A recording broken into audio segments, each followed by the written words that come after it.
사도신경 신앙 고백 드리겠습니다. 나는 전능하신 아버지 하나님 천지의 창조주를 믿습니다. 나는 그의 유일하신 아들 우리 주 예수 그리스도를 믿습니다.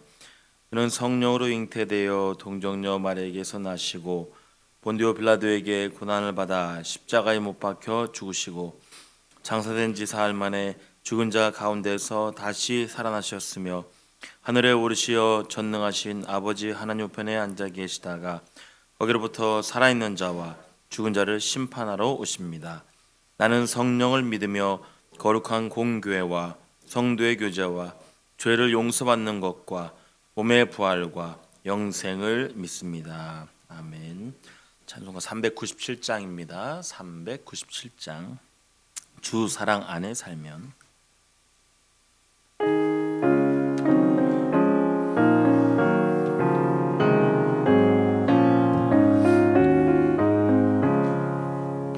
주 사랑 안에 살며 두려움 없으며 그 사랑 변함없어 늘 마음 편하다. 저 폭풍 몰아쳐서 내 마음 떨려도 주 나의 곁에 계셔 겁낼 것 없어라. 주 나의 목자시니 부족함 없으며 주 인도하는 대로 늘 따라가리라.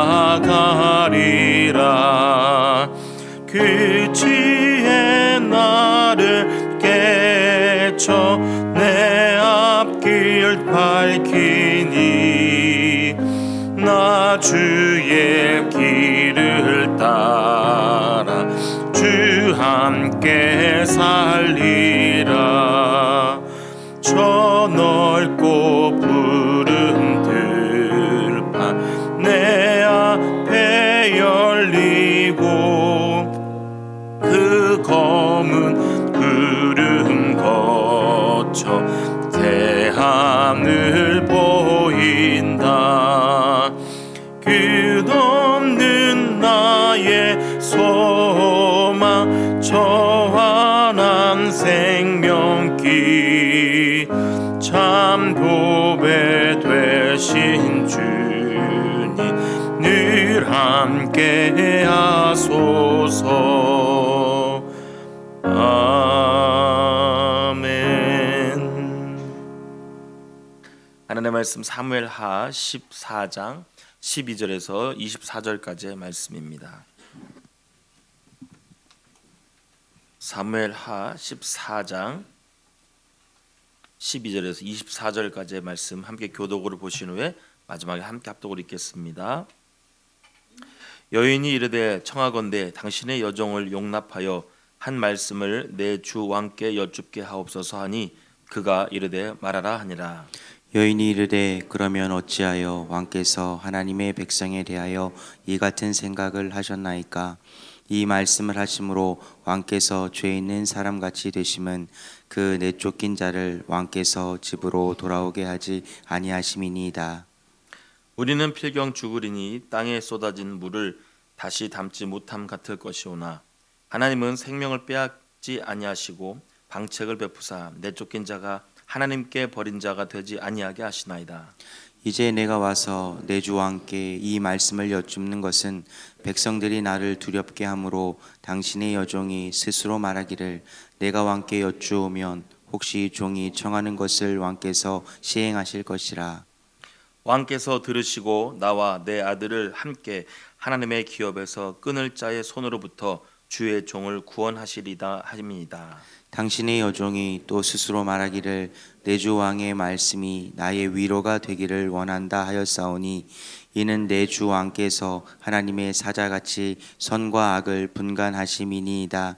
원하건대 왕의 하나님 여호와께서 왕과 같이 계시옵소서. 왕이 그 여인에게 대답하여 이르되 바라오노니 내가 내게 묻는 것을 내게 숨기지 말라. 여인이 이르되 내 주 왕은 말씀하옵소서.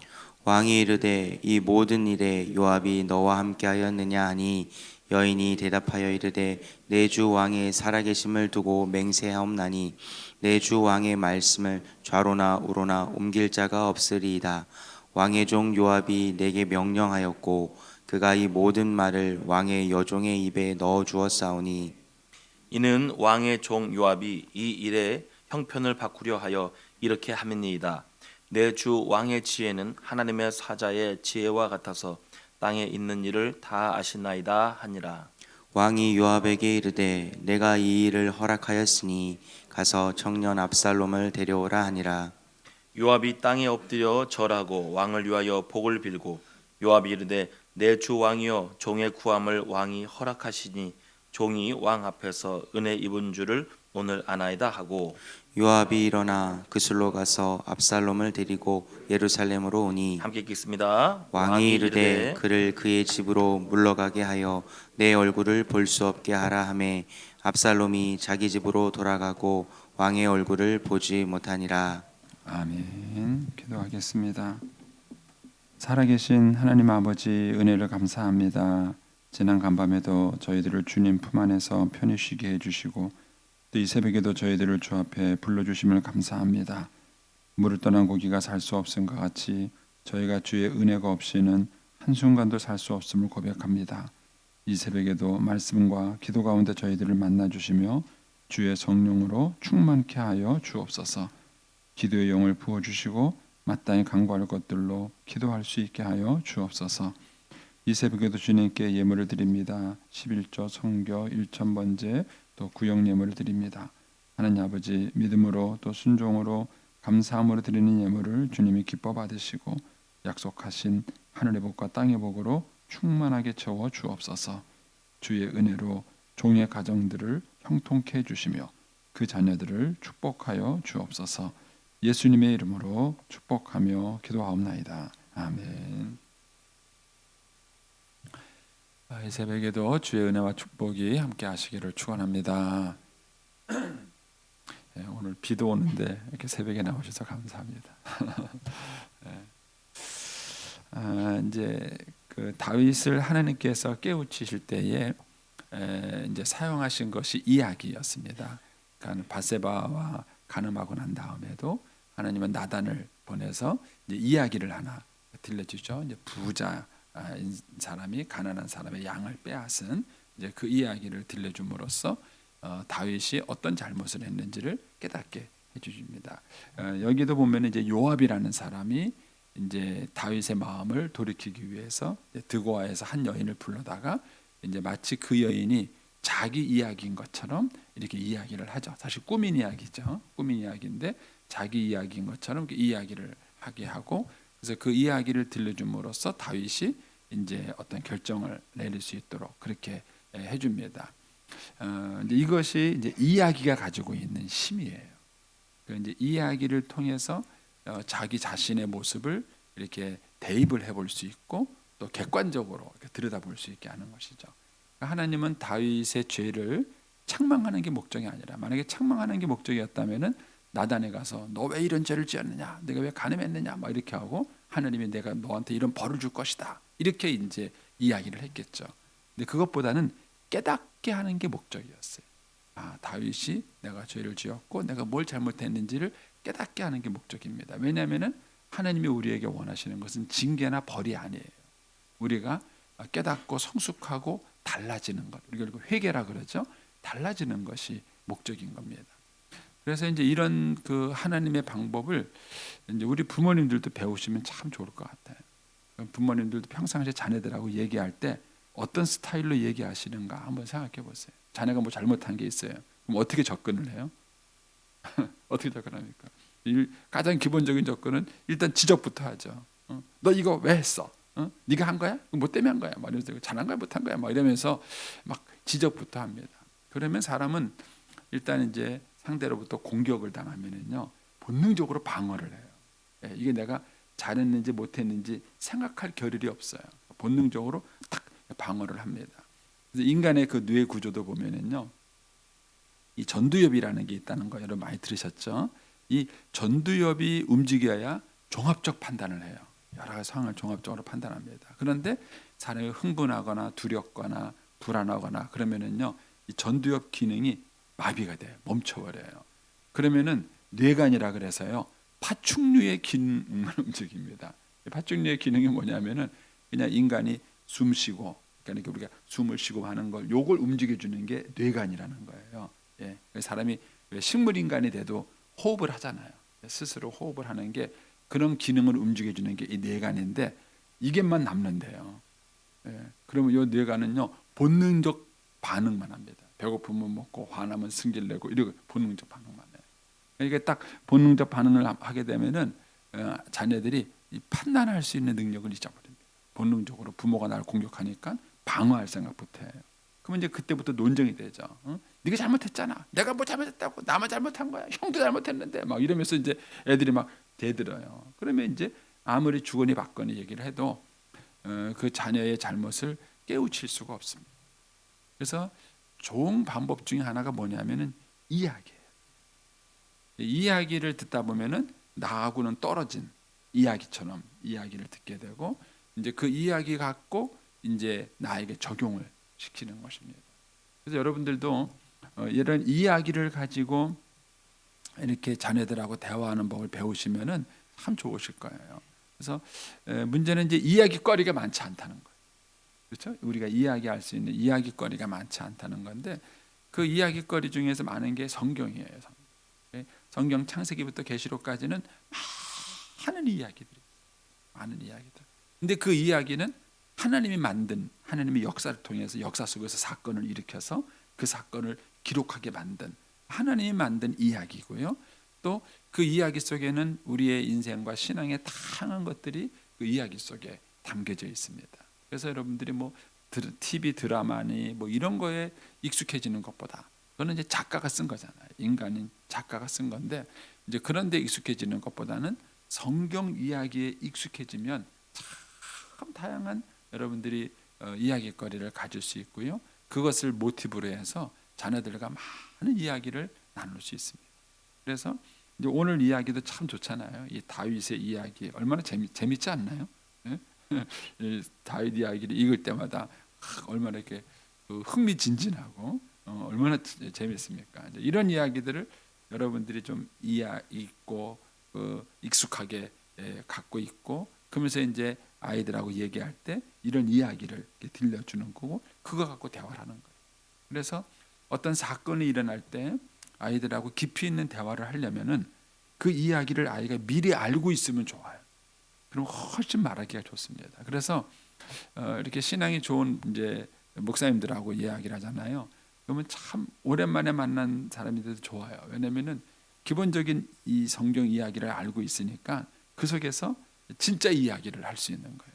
근데 그거를 모르는 초신자들을 만나면 일단 이야기부터 얘기해 줘야 돼요. 옛날에 다윗이 있었는데 어쩌고저쩌고 이야기부터 해줘야 되고, 그 이야기의 의미를 또 설명해야 되니까 시간도 많이 걸리고 얘기하기가 쉽지 않은 거예요. 그래서 우리가 어렸을 때부터 우리 아이들에게 성경 이야기를 들려주는 거예요. 그래서 초등학교 이전에는 이야기의 의미를 알기는 쉽지 않아요. 그러나 이야기는 잘 기억해요. 그래서 그 이야기를 잘 스토리를 기억하게 만들고, 그 기억하고 알고 있는 이야기를 이제 사춘기 이후에 자녀가 되면은 이제 그 아이들에게 그것을 설명하고 적용하는 이제 그런 이제 방법을 갖게 되는 것이죠. 오늘 본문에도 보면 이 드고아의 여인이 예수님께 와서, 예수님이 아니라 다윗에게 와서 자기 형편을 얘기하죠. 자기가 과부라, 남편이 일찍 죽어서 자기가 과부로 살아왔고 아들 둘이 있는데 그 아들 둘이 자기 인생의 소망이에요. 그죠? 누구든지 다 공감할 수 있는 얘기죠. 자기 인생의 소망인데 이놈 두 녀석이 툭탁거리고 싸우다가 그만 동생이 형을 죽였습니다. 그런데 율법대로 한다면은 그 동생을 사형에 처해야 되는 거예요. 그러면은 나는 남편도 잃어버리고 아들 둘도 잃어버리고 그럼 내 인생은 뭡니까? 이런 이제 하소연을 하는 거죠. 그러니까 다윗이 대번에 판단을 하는 거죠. 그럼 네 아들을 살려주겠다. 네 아들을 살려주겠다. 이런 이제 판단을 하는 겁니다. 그러니까 이제 여인이 그렇게 얘기를 합니다. 왕이 그렇게 나를 살려준다 그래도 사람들이 인정을 하지 않으면 어떡합니까? 그것도 얘기를 하는 거죠. 그러니까는 그런 사람 있으면 데려와라. 언제든지 데려오면 내가 너를 보호해 주겠다. 이렇게 얘기를 해요. 그러니까 이제 이 여자가 한 걸음 더 나가요. 왕이 지금 내리는 결정은 율법하고는 어긋나는 결정이니까 하나님 앞에서 해주겠다고 약속을 해주십시오. 이렇게 얘기를 해요. 다윗이 거기도 또 약속을 해줘. 내가 여호와의 이름으로 너한테 약속을 한다. 어떤 일이 있어도 네 아들을 내가 보호해 주겠다. 이렇게 약속을 해. 이렇게 여기까지 확답을 받고 난 다음에 오늘 본문의 사건이 나오는 거예요. 그러면서 12절에 보면은 여인이 청하건대 나의 여종을 용납하여 한 말씀을 내 주 왕께 하오. 여기까지가 이제 이야기예요. 본론은 지금부터인 거예요. 여기까지 이 얘기 안에서 다윗의 마음을 다 끌어놓고 그 다음에 왕이여 그럼 내가 한마디만 더 하게 해주십시오. 그래요. 왕은 나한테는 긍휼을 베풀면서 왜 왕 자신에게는 모순되는 결정을 하십니까? 이제 지금까지의 이야기를 다윗에게 적용을 시키는 거예요. 다윗에게 적용을 시키는 거예요. 그러면서 제 아들은 분명히 잘못했어요. 율법대로 하면 죽어야 돼요. 사람을 죽였으니까 살인했으니까 사형을 시켜야 되는 거예요. 그런데 다윗이 안 죽이겠다고 한 거예요. 근데 그렇게 한 이유는 뭐죠? 이 여인을 위한 거예요. 이 여인이 과부로서 평생 남편도 없이 살았고 아들 둘만 믿고 살았는데 그 두 녀석이 잘못해가지고 동생이 형을 죽인 일이 벌어졌는데 그걸 만약에 율법대로 처리하면은 그럼 나는 어떻게 됩니까? 그러니까 그 여인의 입장에서 이것을 처리한 거예요. 그러니까 이제 이 이야기를 가지고 다윗에게 적용하는 겁니다. 근데 왜 임금님은 나한테는 이렇게 하면서 왜 압살롬에게는 그렇게 하지 않습니까? 라고 이제 이 이야기를 다윗에게 적용을 시키는 거죠. 이 적용을 시키면서 이제 이렇게 얘기합니다. 왕이 이렇게 하셔서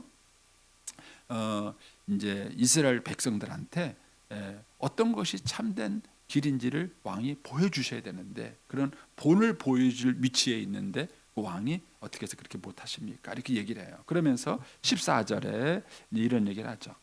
우리는 필경 죽으리니 땅에 쏟아진 물은 다시 담지 못할 것이요. 죽은 아들을 말하는 것이죠. 이미 죽었는데 어떻게 다시 담을 수 있느냐? 땅에 쏟아진 물은 다시 담지 못할 것이오나 하나님은 생명을 빼앗지 아니하고 방책을 베푸시는 분이죠. 그래서 하나님은 죽음 그 상한 갈 때도 꺾지 아니하시고 꺼져가는 불도 끄지 않는 그런 하나님이세요. 그러니까는 하나님은 생명을 빼앗지 않고 오히려 그 생명을 살릴 방책을 베푸시는 분이십니다. 내쫓긴 자가 하나님께 버린 자가 되도록 하나님은 하지 않으실 겁니다. 그러니까 이제 이 압살롬을 하나님이 긍휼히 여기실 겁니다. 이제 이런 얘기를 하는 것이죠. 여기서 이제 이 여인이 이제 다윗에게 지혜로운 권면을 합니다. 왜 자꾸 죽은 아들에게 집착하는가? 소위 말하는 왜 과거 지향적입니까? 여러분 우리가 이제 자녀들을 잘못을 책망을 할 때도 그 책망의 초점이 어디 있는가를 모르세요. 부모님들이 자녀들을 책망하거나 누구랑 대화할 때 먼저 자기 자신에게 물어보세요. 내가 왜 애들한테 이 얘기를 하지? 내가 이 이야기를 통해서 또는 내가 이 아이를 혼내서 얻고자 하는 게 뭐야? 뭘 얻고 싶은 거야?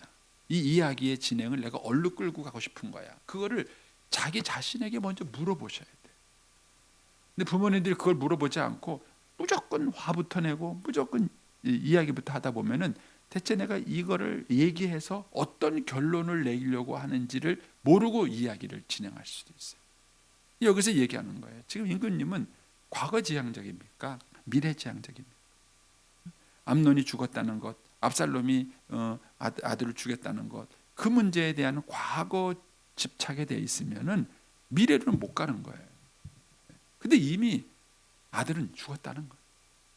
이미 이 아들은 죽었고 이미 암논은 죽었고 그 다음에 압살롬은 살아있지 않습니까? 죽은 사람을 다시 불러올 수는 없습니다. 그러나 살아있는 아들을 어떻게 할 수는 있지 않습니다. 그러니까는 과거는 과거고 엎질러진 물은 엎질러진 물이고 이거는 덮어놓고 그 다음에 이제는 이 살아있는 아들을 어떻게 할 것인지를 고민하는 것이 지혜가 아닙니까? 지금 이 얘기를 하는 거예요. 이 얘기를 하면서 이제는 더 이상 자꾸 죽은 아들을 슬퍼하고 어떻게 이놈이 형을 죽일 수 있느냐, 이미 벌어진 일 어떻게 해요? 그 벌어진 일을 지금에 와서 어떻게 해서 어떻게 하겠다는 겁니까? 그보다는 살아있는 이 아들을 어떻게 할 것인지 고민이 되지 않겠습니까? 이제 이것이 이제 이 여인이 이제 다윗에게 한 것이죠. 그러니까 이쯤 되니까 다윗이 이제 눈치를 챈 거죠. 이 여자가 자기 문제로 온 게 아니구나 하고 이제 눈치를 채고 이제 18절에 가면은 왕이 물어보죠. 이걸 너한테 시킨 사람이 누구냐? 이렇게 요압이 맞냐? 이렇게 말하니까 이제 요압이 맞습니다. 이렇게 얘기를 한 것이죠. 그러니까는 이 부분에 대해서 조심스러운 부분이 있는 거예요. 거기 보니까 이제 21절에 가서 왕이 요압에게 이르되 내가 이 일을 허락하였으니 가서 압살롬을 데리고 오라. 그러니까는 요압이 땅에 엎드려 절하고 왕을 위하여 복을 빌면서 요압이 이르되 내 주 왕이여 종의 구함을 왕이 허락하시니 종이 왕 앞에서 은혜를 입은 줄을 아나이다. 왜 이런 표현들이 나오냐면요, 요압의 행동에는 복선이 있는 거예요. 복선이 어떤 복선이 있느냐면은 다윗이 좀 있으면 이제 어차피 늙었잖아요. 죽고 나면 그 다음 후계자가 생기지 않습니까? 권력이라는 게 그렇잖아요. 대통령이 처음 당선되면 다 하다가 이제 5년 임기 끝나면은 뭐죠? 레임덕이라는 게 생기잖아요. 벌써 이제 이 사람은 생각한 거예요. 암논은 죽었고 다음 서열은 압살롬인 거죠. 압살롬인 거죠. 자기가 이 일을 잘 중재해서 압살롬에게 줄을 쓸 수 있는 거예요. 근데 잘못하면은 이게 다윗 왕의 입장에서 봤을 때는 반역이 될 수도 있어요. 이놈 봐라, 반역. 그러니까는 사실 요압이 이 여인을 통해서 이 압살롬을 데려오기로 결정을 하고 이거를 다윗에게 건의할 때는 상당한 모험이 있는 거예요. 요압의 입장에서는 잘못 해석하는 거에 따라서는 이놈이 이제 생각에 딴 데가 있네, 이렇게 왕의 분노를 일으킬 수 있는 굉장히 예민한 부분인 거죠. 그런 모험을 걸고 요압이 이 시도를 한 것이고 결국은 이제 이 문제가 잘 정리가 되는 걸로 끝나는 것이죠. 여기서 이제 우리가 이야기의 힘을 보는 것입니다. 이가 어떤 복잡한 문제, 갈등적인 문제, 어려운 문제를 해결할 때 이야기를 통해서 그거를 객관화시키고 그리고 그 문제를 가지고 이제 풀어가는 어떤 실마리를 찾아가는 것. 이런 면에서 여러분들이 많은 이야기를 갖고 있으면 좋습니다. 제가 이제 저희 가정 이야기, 어머님 이야기를 이렇게 하니까 사람들이 착각하는 게 제가 이야기를 다 해주는 줄 알아요. 다 안 합니다. 저희 가족의 자존심도 있고 이런 것도 있는데 뭐 다 하겠습니까? 근데 저는 그걸 어떻게 보느냐 하면은 하나님이 제 인생에 주신 이야기로 보는 거예요. 하나님이 제 인생에 주신 이야기. 왜 그런 이야기를 주셨는가? 목회를 하기 위해서 주신 이야기로 저는 보는 거예요. 그리고 이제 제 이야기를 해드려요. 어머님 이야기를 해줍니다. 사람들이 금방 친숙해져요. 금방 제 이야기에 친숙해져요. 그리고 그 이야기를 가지고 제가 하나님 이야기를 또 하는 거예요. 무슨 말인지 이해가 되시죠? 그래서 여러분들이 여러분의 삶 속에 하나님이 주신, 우리 옛날 어른들은 단순히 간증이다 이렇게 얘기하셨는데 단순한 간증이 아니라 하나님이 여러분의 인생에 주신 이야기가 있어요. 우리 나이 드신 어른들은요, 오랜 세월을 살아오면서 내 인생에 주신 하나님의 이야기들이 있잖아요. 이 이야기들은 아이들이 잘 들어요. 왜냐면 엄마 이야기잖아요. 아빠 이야기잖아요. 그래 애들이 그 이야기를 잘 들어요. 그 이야기를 통해서 여러분들은 아이들에게 신앙적 이야기를 해줄 수 있어요. 왜냐하면 내가 믿음으로 길을 살아왔다면 내 인생의 이야기 모든 것 속에는 하나님이 숨어 있고 하나님의 이야기가 있는 거예요. 자연스럽게 여러분들이 그 이야기를 통해서 여러분의 자녀들에게 하나님 이야기를 할 수 있는 것입니다. 그래서 우리 부모님들이 이 세상을 떠나서 천국 갈 때 자녀들에게 남겨줄 수 있는 좋은 게 하나는 성경 이야기고 하나는 부모님 이야기. 우리가 보통 추모 예배라 그러잖아요. 부모님 돌아가시고 난 다음에 모이 예배를 추모인데 추모가 누구를 추모해요? 돌아가신 부모님을 기억하는 거예요. 추모한다는 얘기는 기억한다는 거예요. 그 부모님의 뭘 기억해요? 부모님의 외모를 기억해요? 아니에요. 부모님의 이야기를 기억하는 거예요. 부모님의 인생 스토리, 그 이야기를 기억하는 거예요. 그리고 그 이야기를 기억하면서 우리가 은혜도 교훈을 받는 거예요. 그래서 부모님들이 의도적으로 자녀들에게 하나님 중심의 내 이야기를 들려주셔야 돼요. 하나님 중심의 내 이야기를 들려주지 않으면 자녀들이 자기가 경험한 주관적 부모님의 이야기를 해요. 이게 달라요. 이게 다릅니다. 저도 저희 처갓집에 딸이 셋이 있는데요. 장인어른에 대한 기억이 다르다. 큰딸이 갖고 있는 아버지에 대한 기억, 둘째 딸이 갖고 있는 아버지에 대한 기억, 셋째가 갖고 있는 아버지에 대한 기억이 다르더라고요. 그것이 자녀들이 자기가 주관적 경험을 했기 때문에 그런 거예요. 제일 좋은 거는 부모님들이 자기의 이야기를 신앙적으로 자녀들에게 들려주는 거예요. 그거를 들으면 자녀들이 부모님이 천국 가고 난 다음에도 부모님의 이야기를 기억하는 거예요. 그리고 그 부모님의 이야기 속에 담겨져 있는 하나님을 만나는 거예요. 그것이 우리의 자녀들에게 이제 신앙의 유산을 물려주는 굉장히 귀한 축복이 되는 것이죠. 자, 24절로 가보겠습니다. 24절에 가면은 이제 다윗이 이제 그 23절에 요압이 이제 그슬로 가서 압살롬을 데리고 왔어요. 데리고 왔는데 24절에 뭐라 그러냐면은 왕이 이르되 그를 그의 집으로 물러가게 하여 내 얼굴을 볼 수 없게 하라. 예, 아들이 돌아왔는데 안 만나줘요. 안 만나주고 압살롬이 자기 집으로 돌아가고 왕의 얼굴을 보지 못하니라. 예, 무려 3년인가요? 2년인가? 예, 왕의 얼굴을 못 봐요. 그러니까는 이 다윗이 압살롬을 돌아오라고 얘기를 해놓고는 아들을 만나주지 않았어요. 왜요? 예, 미운 거예요. 미운 거예요. 예, 보고 싶기도 하지만 한쪽으로는 미운 거예요. 그러니까는 다윗이 만나. 여기서 이제 우리가 이제 한번 생각해 볼 것이 뭐냐면은 다윗만 마음이 복잡할까요? 다윗만. 압살롬은 마음이 복잡하지 않을까요? 네? 그러니까는 다윗도 복잡하지만 생각해 보세요. 압살롬이 암논이 미웠을 때에는요 오직 죽일 생각만 한 거예요. 근데 암논을 딱 죽이고 나니까 복수가 끝나고 나면 사람은 항상 그 뒤가 남아요. 어쨌든 자기가 이복 형이지만 사람을 죽였잖아요. 형을 죽인 거잖아요. 그것에 대한 마음은 어땠을까? 그 다음에 압살롬이 이렇게 해서 외갓집으로 도망간 다음에 압살롬의 엄마가 있잖아요. 예? 이 엄마는 다윗의 부인이잖아요. 그러면 이 엄마하고 다윗 사이는 좋아졌을까요? 나빠졌을까요? 상상 한번 해보세요. 예? 예? 들어가면 네가 자식 교육을 어떻게 시켜가지고 이렇게 부인한테 원망하지 않겠어요? 그럼 부인은 뭐, 당신은 그러면 잘했냐고, 당신은 이러지 않았을까요? 그래가지고 엄마 아빠가 맨날 나 때문에 싸워. 나 때문에 엄마 아빠가 맨날 싸워요. 그러면은 그것을 지켜보는 그 아들은 마음이 편할까요? 그러니까 어른들이 실수하는 게 이거예요. 제가 저희 어머님 이야기 또 해드릴게요. 제가 늘 얘기하지만은 저희 어머님은 저하고 무슨 얘기 싸우다가 뭐가 일이 잘 안 되면은요 하는 얘기가 그래 이놈아 남편에게 버림받은 년이 자식한테 사랑받겠냐 그래. 어렸을 때는 그 말이 굉장히 그 위협적으로 들렸어요.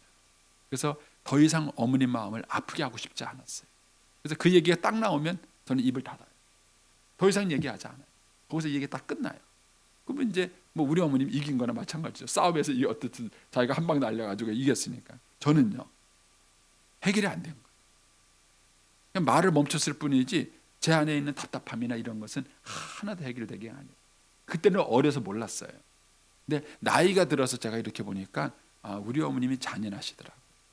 왜 잔인하냐면은 남편에게 버림받은 여자 생각을 했지만은 아버지에게 버림받은 아들 생각은 안 하신 거예요. 우리 어머님이 굉장히 이기적인 거예요. 어떻게 보면 자기가 서름받고 자기가 힘들고 자기가 어려운 얘기는 막 하시면서 이 아들이 어려웠을 거다. 이 아들도 힘들었을 거라는 생각을 못 하신 거예요. 그러면 제 마음은 누가 위로해줘요? 네? 제 마음은 누가 위로해줘요?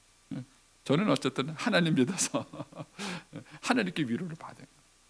여기서 지금 다윗이 실수하는 게 그거예요. 자기 불편한 것만 생각한 거예요. 이 압살롬이 마음이 어땠을지, 이 돌아오는 압살롬 마음은 편했을까요? 복잡한 마음을 가지고 온 거예요. 이 복잡한 마음을 가지고 돌아왔는데 그런 복잡한 마음을 가진 아들의 마음을 아버지가 보듬어 줘야 될 거 아니에요. 이 복잡한 마음을 어떻게 해결해 줘야 될 거 아니에요. 근데 그냥 밀쳐버리고 돌아왔는데 야 꼴 보기 싫다. 얼굴 보지 마라. 이게 어떤 일이 벌어졌겠는가. 결국 이제 이것이 내일 아침 말씀이에요. 내일 아침 제가 못 만나니까 예, 거기에 25절을 한번 보셔요. 25절을 보면은 온 이스라엘 가운데 압살롬 같이 아름다움으로 크게 칭찬받은 자가 없었으니 그는 발바닥부터 정수리까지 흠이 없다. 예. 그러니까 압살롬은 굉장히 외모가 아름다웠어요.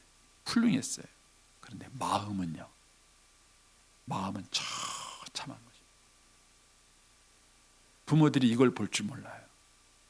눈에 보이는 것만 보는 거예요. 그러니까 압살롬은 외모도 뛰어나고 훌륭하고 멋있다고 이제 계속 칭찬을 해요. 예. 그런데 그 압살롬의 마음은 온통 멍이 들고 찢어지고 상처 입은 거예요. 결국 이 아들이 쿠데타를 일으킨 것이고 이 아들이 엄청나게 많은 사건을 벌입니다. 부모님들이 자녀들의 마음을 볼 수 있는 눈을 키우셔야 돼요. 여러분들이 외모만 보시고 겉에만 보시고 우리 아들이 공부 잘해서 서울대학 갔다 그것만 보시면 안 돼요. 그 아들이 공부 잘해서 서울대학 갈 때까지 어떤 마음의 상처가 있었는지, 그 마음이 정말 편안했는지, 그 마음이 기쁨이 있었는지 이걸 보셔야 돼요.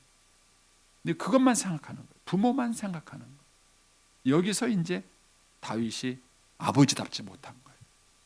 아버지답지 못하고 마땅히 자기가 해야 될 믿음의 선배요, 인생의 선배요, 또 아버지로서 마땅히 자기가 해야 될 일을 하지 않은 것이죠. 그래서 저와 여러분이 가정 안에서든 교회 안에서든 마찬가지입니다. 어른이라는 게 뭐예요? 신앙의 선배라는 게 뭡니까? 믿음 생활을 오래 했다는 게 뭡니까? 그게 내 마음만 생각하지 말고 상대방의 마음을 헤아릴 줄 아는 사람이 선배예요. 근데 내 생각만 하고 내가 피해보고 내가 상처받고 내가 받은 어려움만 생각하고 상대방이 겪었을 상처와 아픔을 생각하지 못하는 것은 미숙한 거예요. 이런 문제들이 오늘 우리 사회에 많이 있습니다. 많이 있습니다.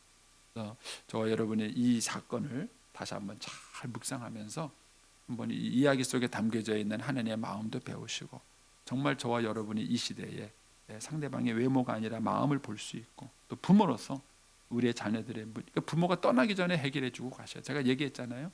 저희 아버님이 돌아가시기 전에 미안하다. 저희 어머님한테도 여보 고생했어. 당신 미안해. 이 마디만 하고 돌아가셨어도 문제가 쉽게 해결돼요. 근데 저희 아버님이 끝까지 안 하고 가셨어요. 정말 아쉬운 거예요. 정말 아쉬운 거예요. 여러분들이 이야기 속에 담겨져 있는 이야기, 부모가 가지고 있는 거 돈으로 해결하지 않고 말 한마디도 해결할 수 있는 게 많이 있어요. 많이 있습니다. 그래서 저와 여러분의 좋은 그런 믿음의 본을 우리 자녀들에게 잘 유산으로 남길 수 있게 되기를 축복합니다. 기도하겠습니다.